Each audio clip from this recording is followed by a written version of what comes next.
And excited to have him on. He is a local Phillies fan, but he is a Fangraphs staff writer. He's been cracking me up on Twitter for a while now. His name is Michael Baumann. I hope I'm pronouncing that right, Michael? You are. Very good. All right. Nailed it. Good start. Look at you. So what we've talked about so far today are the crown versus crayon, eating in the shower, and the ALLCITY Connect possible leaked jerseys that seem to be circulating online. And 90s actors. And I 90s actors. I caught the end of the Demolition Man conversation. Do you get the shells? I still don't get it. I mean, I could talk about Demolition Man all day. I think Such a good whoever movie. said it was scooping, I think was on the right track.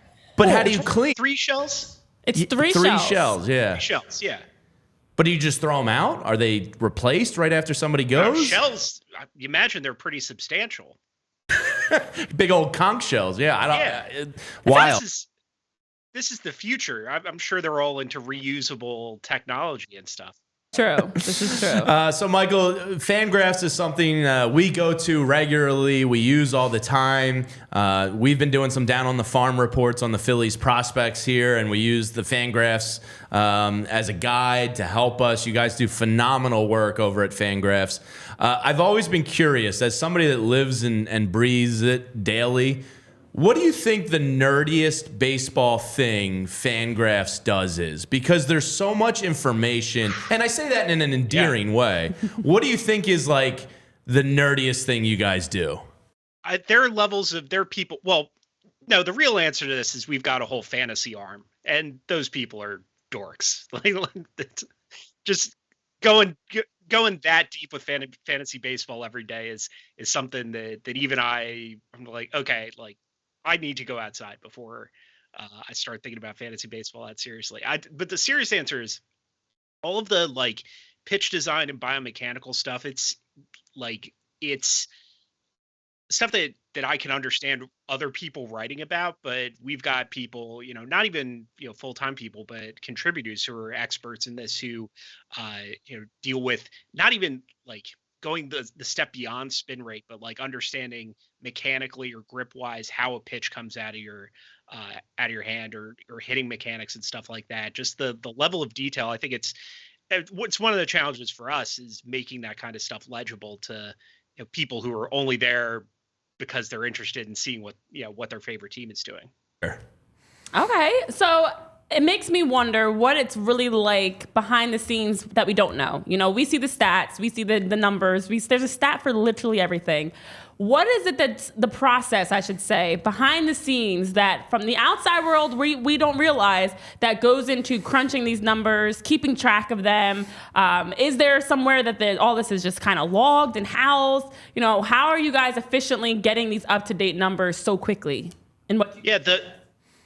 So the answer to that is a lot of it is pretty plug and play. Once you come up with once you figure out how you're going to, just take WAR, for example, or WRC plus, these stats that are in common usage now have been around for 20 years and, they get tweaked and refined and stuff.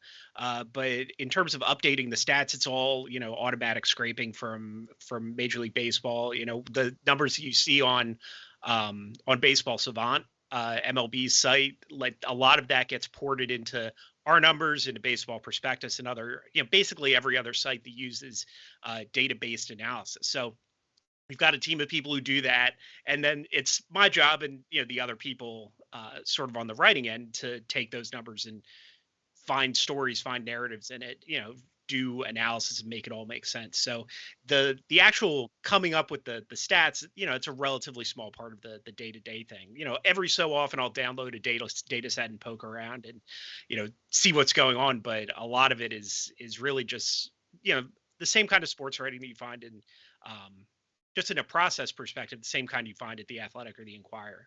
Yeah. Now, Michael, there's so much debate. Analytics have always existed. It's just how they're applied now directly to teams and how fans, I think, are way more educated than they were 15, 20 years ago when it comes to stuff like this. And it's all a credit to, the Fangraphs of the world and other analytical driven sites. If I was to ask you, we're sitting at a bar having a beer at happy hour, what is the most telling offensive stat to you about a player, and the same for a pitcher. What two stats do you look at where you go, that's the most important thing, the rest I can kind of, leave or take or whatever? Pitching is tough because there's you're really asking two separate questions about pitchers. And this is, a question that's been researched in sabermetric circles for 20, 25 years is there are pitchers' results, and then there's what the pitcher can control, and finding out where that line is. Like everybody, who watches baseball sees line drives go for outs or bloop singles, or, they miss bad calls, or defense, ballpark, all that plays a big environment. So, or big example. So, Fangraphs has been one of the sites that's sort of been at the forefront of trying to find that line, and there are different approaches. I would say, most of the time I just look at, for pitchers, ERA and then strikeout and walk rate. And that sort of gives you a decent idea. And it's all very basic, but it gives you a decent idea of how the pitcher goes about doing what he's doing and how effective it is. And then once you have those numbers, you can sort of look at batted ball data, ground ball, fly ball ratio, and look at the pitcher's repertoire as well. Because throwing harder or throwing with more spin is not necessarily better. You have to command it. You have to have pitches that play off each other. So being at that sort of bleeding edge is tougher now than it was 20 years ago. For hitters, it's very reactive, and they don't have as much control over the process. So a weighted runs created plus, I think, is the best. It gives you a simple number. It's an integer. 100 is league average. It's very, very easy to understand. And so it's no more intimidating than something like batting average if you're just looking at the leaderboard. And what that does is basically every event has a discrete run value throughout baseball history. So a single is worth X, a strikeout is worth Y, and all of that sort of you tally them up into a linear weight system and come out with that number adjusted for league and park, and you get this very easy to digest number. Awesome. Wow. So we've been talking every day, doing a daily dive into prospects for the Phillies, and talking also a lot about how when you look over the years, we've had prospects that have panned out and some that have not. So similar to Jamie's question, but more prospect focused, is there a consistent stat line that you've noticed helps a prospect's talents translate well into the majors? So that's a good question, because I think the first thing you have to understand about like serious prospect analysis is the numbers don't matter. Like batting average, obviously, like you want your pitchers to be striking guys out. You want your hitters to be hitting for a high average. But in terms of numbers, what we're getting is batted ball data. So like exit velocity, launch angle, and aggregate that even into the low minors now. And so there's a big, you're seeing a lot of big prospect misses. Elijah Green was a top 5 pick with the Nationals. Big, strong, athletic guy. Looked like he might be the next Aaron Judge. Put up huge power numbers. And scouts could see there was swing and miss in the profile.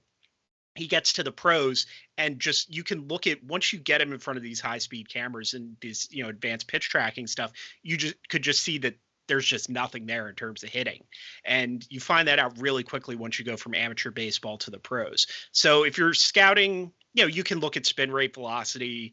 A lot of college teams now have these kind of advanced pitch tracking systems that we use in Major League Baseball. If you can get your hands on the data, that's good. But it's so dependent on context. Like there are leaps that each individual prospect has to make once he gets promoted to a certain level. And a lot of, prospect analysis is guesswork until you see how the player does against that next level of competition up. All right, before I get to my real question, Michael, we have a bobblehead nut in our chat, and he cannot pinpoint the bobbleheads behind you on the shelf. Would you reveal to us who you have They're back going there? crazy in the chat. So this is, I think that's Cole Hamels in front of that stack of books, and Placido Polanco. And the one in the middle, so about 80% of my bobbleheads are Atlanta Braves bobbleheads, because my wife is from Georgia. My in-laws live a few miles from the Braves ballpark, and my mother-in-law is an avid Atlanta Braves fan. So she goes to all the bobblehead games. She and her husband get to. She always sends me one because she thinks it's hilarious to fill my my office with Braves gear as a Phillies fan. You can tell your mother-in-law it's not a laughing matter. The Braves ruined my childhood in the 90s. Yeah, we did We've had it out. It's I would say it's one of the bigger conflicts that I have with my in-laws, who are wonderful people, but there's just this one thing that. All right, now my real question. If we had this conversation last year, you obviously would have said Brandon Marsh and Bryson Stott were due to take this statistical leap and emerge as really good players. Brandon Marsh took a huge leap last year, as did Stott. If you were looking at this Phillies team going into the year, is there a guy that kind of jumps out to you as maybe being on the cusp of being better? And on the inverse of that, is there a guy that's due for kind of a natural regression? That's a good question. Maybe the most interesting thing to me about this Phillies team is how static it is. And, we talk about the Braves having locked in their core with all those homegrown players. The Phillies have really done the same thing because they went out and signed all these free agents who are just, you know what you're getting from Bryce Harper and JT Realmuto. Sorry for the symmetrical drinking of liquids there. Yeah, that was nice. We looked at each other like, what the hell was that? So, Marsh, yeah, his breakout was, I think, that was a mild surprise. I think I would not have predicted he would hit as well as he did. I think the guy that you're looking for, that you're hoping for, Orion Kerkering just hoping to find a strike zone. If he could throw consistent strikes, he could be a weapon. And he was, except for, that bad outing or two in the NLCS, which is all that mattered last season, it turns out. Johan Rojas, he hits the ball pretty hard, but he hits it into the ground. You don't necessarily want a guy that fast hitting it in the air, but he's such a special defender that if he can just talk about WRC plus, 100 is league average. If he can get into the 90s regularly, he could be somebody like a Kevin Kiermaier type of player, but that's far from a sure thing.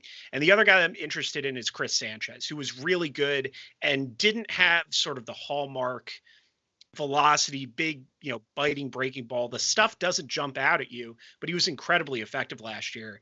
And when it came down to it, the Phillies trusted him more in the playoffs than Taijuan Walker, who, you don't think of what he did as being like the $20 million a year pitcher, but he was pretty good last year.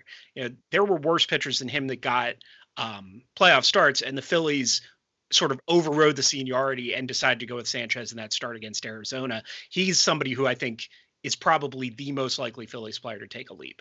Awesome. I'm a big Sanchez guy, so I love hearing that. Yeah.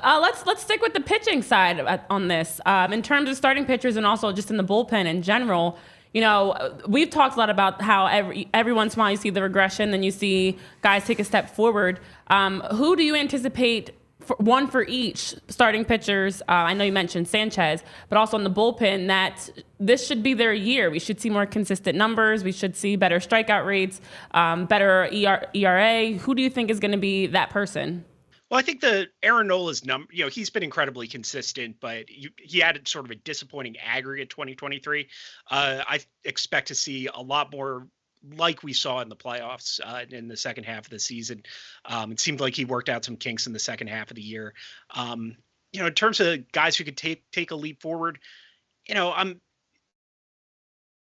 really, Jeff Hoffman, I think, is seeing whether last season is legit. He was a huge prospect coming out of East Carolina, couldn't stay healthy, got traded around a bunch. He was in that same draft class with Schwarber and Trey Turner and a couple other guys, and he's really just putting it together now, and he looks like he could be special, maybe filling into the role that Craig Kimbrell held last year. That's great. So this is a question from our producer, Tyler, when we were talking pre-show. Last year, if you looked at maybe Skubal in Detroit or Logan Webb out in San Fran, they kind of took that next step and became, I don't want to say household names, but pretty close to becoming that. Is there a guy, when you do your work for this upcoming season, around baseball that you think is really on the cusp of becoming that all-star, that household name type of player? Who would that be? Maybe this is like a level below what you're asking, but I think a player that more people need to know is Andrew Abbott. He's a left-hander with the Cincinnati Reds, sort of a college pitchability guy out of University of Virginia. Interesting fastball shape. He's gotten overshadowed in the Red system because they've got Nick Lodolo and Hunter Green and guys who jump out at you a lot more. He was so effective last year, and if he could be durable, sort of taking that next step forward, I think that he's a guy, maybe not like the pitcher to watch in all of baseball, but I think he's really, really underrated. Love that. Well, my last question for you, and it's been great chatting with you. You've been giving so many awesome answers, and your thoughts are fantastic.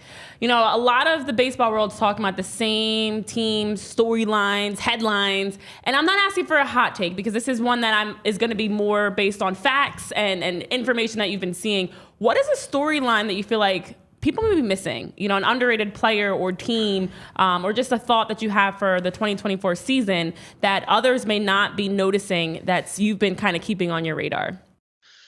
I think one thing that's just come out in the last 24 hours is this Orioles sale. I think, that's going to be a major story. I don't think people appreciate how good their young core of position players is. I mean, they won 100 games last year, won probably the toughest division in baseball with a pretty bad pitching staff, all things considered. And they've got three guys right now, Adley Rutschman, Gunnar Henderson, and Jackson Holliday, who's going to come up. All three of those guys are best prospect in baseball type guys, all coming up playing up the middle positions at the same time. And then you've got a number of other, sort of top 50 global prospect guys in corner outfield positions, Heston Kjerstad, Colton Cowser, in addition to a bunch of other solid regulars that they've developed internally, and they've done nothing to supplement it in terms of going out and buying pitching. I thought if I were running the Orioles, I would have given Aaron Nola every dollar he asked for in order to get him down there. I think they need that type of pitcher, just a regular 180 inning type 1 or 2 starter, and they just haven't done it. And it's been just a garbage ownership situation. If that changes, if the new owner comes in and revitalizes that team, like we could see them doing to the American League East what the Braves have done to the National League East. Yeah, I went to school in D.C. and knew a lot of Maryland kids that gave up their Orioles fandom because of the Angelos family and jumped to the Nationals. Call that what you will. They're down bad down there in Baltimore. They should jump back. Yeah, I know, right? That's what I told them because the Nationals stink now. Do you think there's any chance, last one, that they go get a Montgomery, a Snell, or do you think that ship has sailed? I think it all depends on money. They've spent so little. I think that somebody like Blake Snell makes a lot of sense for them as somebody who can lead a playoff rotation. Montgomery, in terms of the combination of volume and quality, is probably the best thing in this free agent class if you couldn't get Nola or Yoshinobu Yamamoto.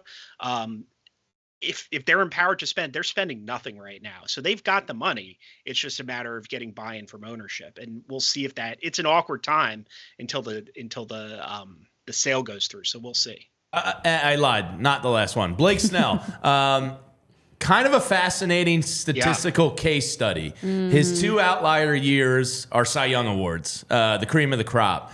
High walk rate, a lot of other things. Strikeouts low, doesn't go deep in games. How do you view him from kind of the Fangraphs point of view? Because he's very fascinating. He is maybe. His last season really illustrated like the difference between results and what the pitcher can control. He's the guy who really straddles that line. It's because he works the edges of the zone. So when he's on, he's going to be unhittable, but when he's not, he's going to walk the world. And he did both last season. And so the way I view pitching, I'm going to give you kind of a long answer as you're trying to get me off the air. I apologize. We got no rush. The way you should view pitching is there are 2 types of pitchers. There are pitchers who get you to the playoffs by pitching quality volume in the regular season. And there are guys you can trust in to start and go 6 innings in a playoff game. And the rarest pitchers in baseball are guys like Wheeler and Nola who can do both. Snell is probably as good as it gets in terms of he can win you a playoff game, but the durability is, it's not even the 2 outlier years. Those are the only 2 years he's thrown 130 innings in the majors, and he's won the Cy Young both times. So he's a fascinating player. He's one of the most interesting pitchers in baseball, very polarizing player. I profiled him for an old job when he was with the Rays. He's always been a nice guy to me, but he's polarizing in terms of how much people like watching him, and it's understandable. So he's one of those guys who really challenges that tension between measuring how good a pitcher is in terms of results and measuring how good a pitcher is based on what we think he can control.